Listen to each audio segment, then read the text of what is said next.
Assalamualaikum warahmatullahi wabarakatuh. Perkenalkan, saya Rachini Antirida Fasya, bisa dipanggil Rachini atau Fasya, NIM 170190037. Ingin mempresentasikan proyek seni ruang publik saya.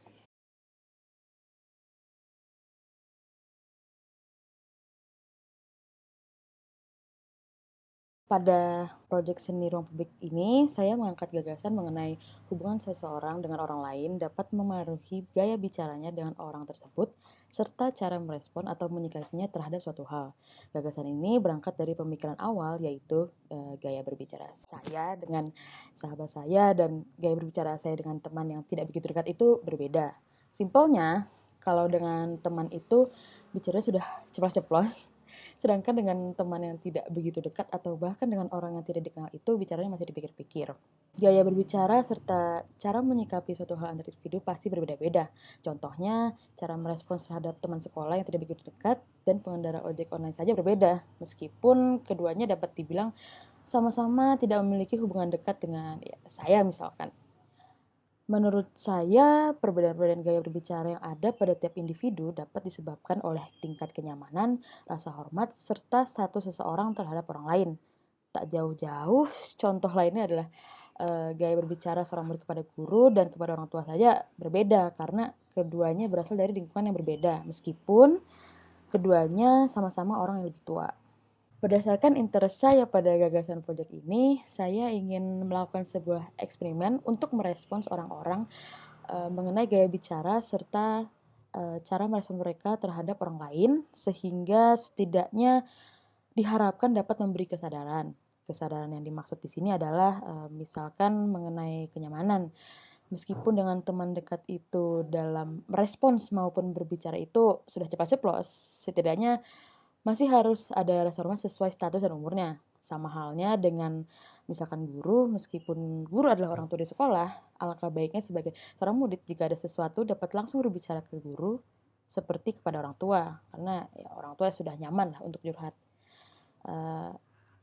Berbicara kepada guru di rumah seperti kepada orang tua di rumah, namun sesuai porsinya.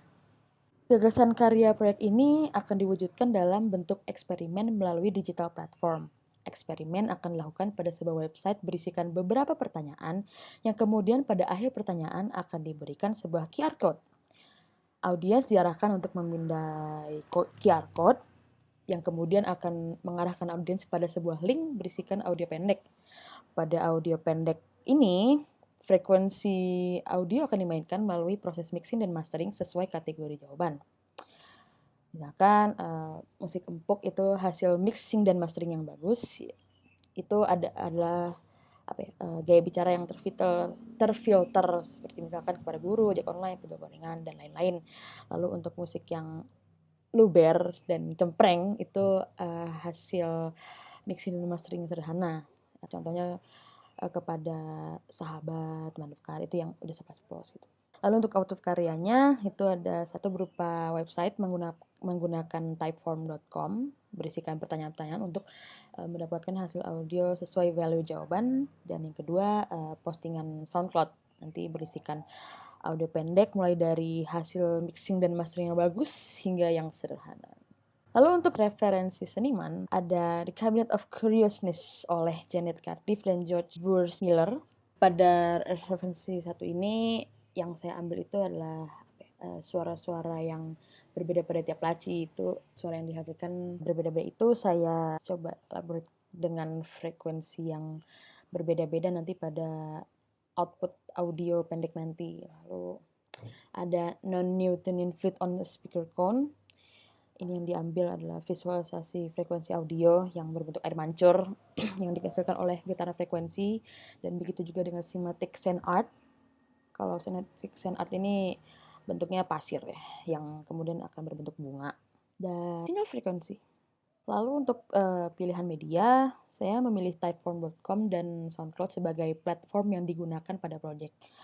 Typeform.com dipilih berdasarkan fitur-fitur yang tersedia yang dirasa sesuai dengan kebutuhan saya untuk membuat pertanyaan berantai.